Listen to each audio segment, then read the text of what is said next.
तो hello everyone, आज हम लोग बिहार बोर्ड अर्धवार्षिक परीक्षा 2024 के लिए वर्ग 7 के साइंस विषय के क्वेश्चन पेपर को देखेंगे, जिसका एग्जाम आप लोग को 18 सितंबर के द्वितीय पाली में है। तो चलिए हम लोग प्रश्न पत्र को देखते हैं। तो देखिए साथियों, आपको सबसे पहले प्रश्न पत्र में यानी क्वेश्चन पेपर में सबसे पहले आपको अपना नाम लिखना है। छात्र या छात्रा का नाम, अगर आप छात्र है तो अपना नाम लिखिए और छात्रा है तब पर भी अपना नाम लिखिए। तो देखिए जैसा कि सूरज कुमार नाम लिखा हुआ है, फिर यहाँ पर वर्ग क्रमांक यानी रोल नंबर लिखना है, तो रोल नंबर जितना फिर लिखिए। विद्यालय का नाम लिखना है, संकुल का नाम लिखना है, प्रखंड लिखना है और जिला का नाम लिखना है। ठीक है, इतना क्लियर है। यहाँ पर आप लोग को कुछ भी नहीं करना है, शिक्षक करेंगे, यहाँ पर भी शिक्षक करेंगे और आपका ये प्राप्तांक यानी जो मार्क प्राप्त होगा वो भी शिक्षक देंगे। ठीक है, अब प्रश्न को देखते हैं। देखिए यहाँ पर निर्देश दिया गया है यानी कैसे किया जाता है। मैं बेसिक से बताऊंगा ताकि आपको प्रश्न पत्र में कोई भी गलती ना हो। तो देखिए यहाँ पर दिया गया है कि 6 प्रश्न है, जिसमें प्रत्येक प्रश्न का उत्तर देना अनिवार्य है यानी जरूरी है, सब प्रश्न का उत्तर देना है। दूसरा है प्रत्येक प्रश्न के सामने उनके लिए निर्धारित अंक निर्देश अंकित है, यानी जो प्रश्नों का देखिए जैसा कि यहाँ पर अंक दिया रहेगा तो कितना अंक का ये प्रश्न है।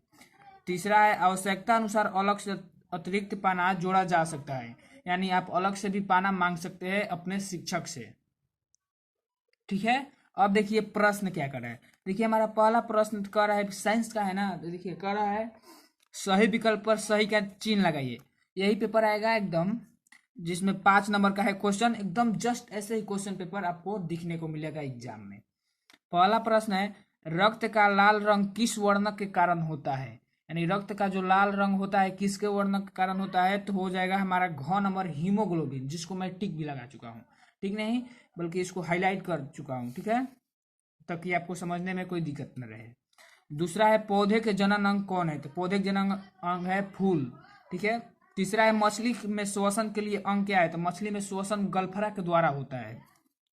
चौथा है लार मंड यानी स्टार्च को बदलता है, किस में बदलता है, तो ग्लूकोज में बदलता है। अगला क्वेश्चन देखते हैं।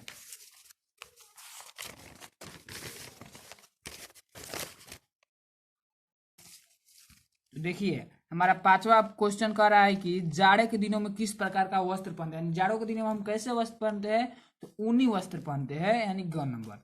अब ये हो गया 5 नंबर का। अब देखिए दूसरा प्रश्न कर रहा है रिक्त स्थानों की पूर्ति कीजिए, यानी जो खाली स्थान है उसको पूर्ति करना है यानी भरना है।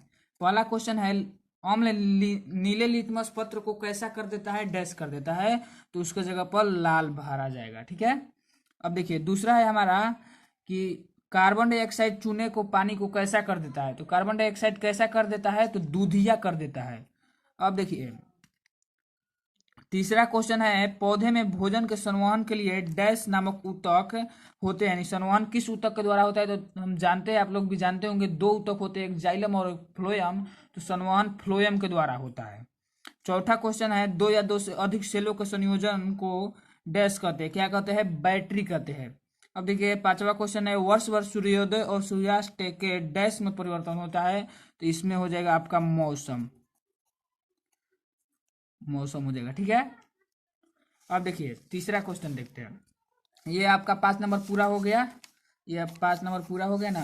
अब तीसरा देखिए क्वेश्चन क्या कर रहा है। तीसरा आपका क्वेश्चन कर रहा है कि स्तंभ अ का स्तंभ ब के साथ सही से मिलान कीजिए। मिलान कीजिए, एकदम मैं अच्छे से बता रहा हूँ, आपको सब समझ में आ जाएगा, आपको पेपर में कोई भी गलती नहीं करनी होगी। ठीक है, क्योंकि इसका अंक वार्षिक एग्जाम में जोड़ा जाता है।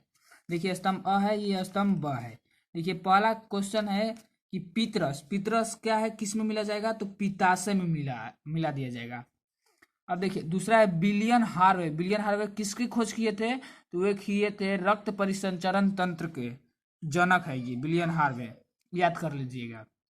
फेफड़ा क्या है, फेफड़ा मनुष्य में पाया जाता है। लाल चींटी, लाल चींटी में कौन सा अम्ल पाया जाता है, फॉर्मिक अम्ल। और क्लोरोफिल किस में पाया जाता है, तो पत्ती में पाया जाता है। आगे देखते हैं। अब देखिए हमारा चौथा क्वेश्चन क्या कर रहा है उपर्युक्त उपर्युक्त उपर्युक्त स्थान पर सत्य या असत्य लिखे, यानी सत्य असत्य लिखना है हमें। देखिए पहला क्वेश्चन है जस्ते लेपित लोहे के पाइपों में आसानी से जंग नहीं लगती, सत्य है। ठीक है, क्योंकि अब जस्ता उसमें लपेट देंगे, यानी उसका जस्ता का लेपित कर देंगे उस पर, तो जंग आसानी से नहीं लगेगा। ठीक है, अब देखिए दूसरा क्वेश्चन कर रहा है, सभी जीव अपने पोषण के लिए हरे पौधे पर निर्भर रहते हैं, तो ये भी सत्य है। तीसरा है, गतिशील वायु को हवा कहते हैं, ये भी सत्य है। जो हवा वायु रहता है उसे ही हम लोग हवा कहते हैं। ठीक है, सब प्रश्न मैंने एकदम सत सत भरा है, यानी मन सच्चाई से भरा है, एकदम पूरा थी सर्च कर कर भरा है, तो आप लोग कुछ को घबराना नहीं है तो गलत होगा। ठीक है, अब चौथा प्रश्न, हमारा हृदय 3 कक्षों में बांटा है, सत्य असत्य बात है, क्योंकि हमारा हृदय 4 कक्षों में बटा हुआ है। पांचवा प्रश्न है, उत्तल लेंस सीधा आभासी प्रतिबिंब बनाता है, तो सीधा बनाता है बट आभासी नहीं, अभिसारी बनाता है, तो ये हो जाएगा असत्य। ठीक है, अब देखिए, अब हमारा पांचवा क्वेश्चन है, वो भी हमारा 5 नंबर पूरा हो गया, यानी कितना 15 नंबर हमारा पूरा हो चुका है। अब देखिए, अब आया है हमारा लिखित प्रश्न में। देखिए लिखित है यानी हमारा लंबा क्वेश्चन है, लघु उत्तरीय या दीर्घ उत्तरीय। पहला प्रश्न है, निम्नलिखित प्रश्नों का उत्तर 20 से 25 शब्दों में दीजिए, यानी लघु उत्तरीय से कहते हैं। देखिए प्रत्येक प्रश्न कितने हो गए, 4 प्रश्न है, 4 प्रश्न, 25 नंबर का है, 20 नंबर का एक पूरा।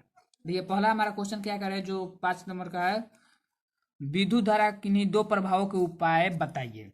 देखिए कैसा लिखा जाता है, लिखने का तरीका भी, विद्युत धारा के 2 प्रभाव निम्नलिखित है। पहला चुंबकीय प्रभाव, विद्युत घंटी में इसका उपयोग किया जाता है। दूसरा है रासायनिक प्रभाव, तो विद्युत के चलते समय इसका उपयोग होता है।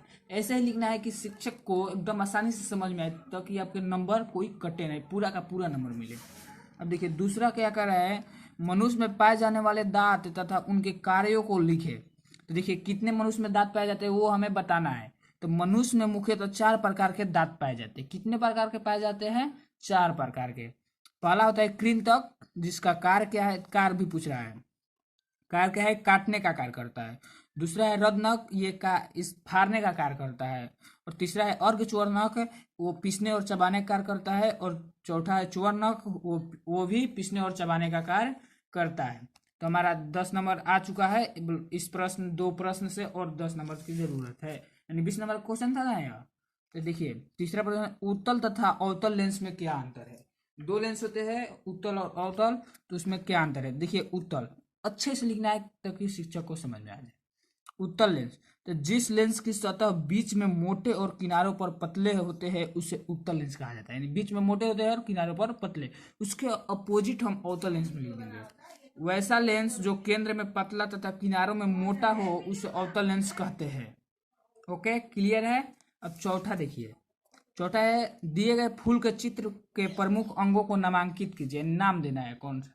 देखिए अखुड़ी है, इसका नाम दिया गया है, पुंकेसर है, पखुड़ी है, और स्त्री केसर है। तो इसमें हमारा 20 अंक कंप्लीट हो चुके हैं, और पहले में हमारा 15 अंक, यानी कितने अंक, 35 अंक। ठीक है, पहले में 15 नहीं जी, 5 10 20, पहले में 20 अंक कलेक्ट हो चुके हैं, यहाँ पर 20 और इसमें 20, तो हो गया हमारा 40 अंक कलेक्ट हो चुके हैं। और 10 नंबर का क्वेश्चन है लास्ट वाला। देखिए लास्टवा क्वेश्चन है, निम्नलिखित में से किसी एक प्रश्न का उत्तर लगभग 100 शब्दों में दीजिए, जो कि 10 नंबर का प्रश्न है। 40 नंबर हो चुका है और ये 10 नंबर का क्वेश्चन है। पहला है, मिट्टी का निर्माण किस प्रकार से होता है समझाइए, इसको लंबा लिखना है 100 शब्द में। दूसरा है, जल जनित बीमारी क्या है, इनसे होने वाली किन्हीं 3 बीमारियों के नाम एवं उनके लक्षण लिखे। तीसरा है, मानव हृदय की काट का नामांकित चित्र बनाइए। तो मुझे सबसे आसान लगा दूसरा, यानी जल जनित बीमारी क्या है, इनसे होने वाली किन्हीं 3 बीमारियों का नाम लिखे। तो देखिए लिखा गया एकदम अच्छे से, ताकि शिक्षक को एकदम दिखने में अच्छा लगे। देखिए कैसे दिख रहा है, देखिए अच्छा लग रहा है ना। देखिए देखते हैं,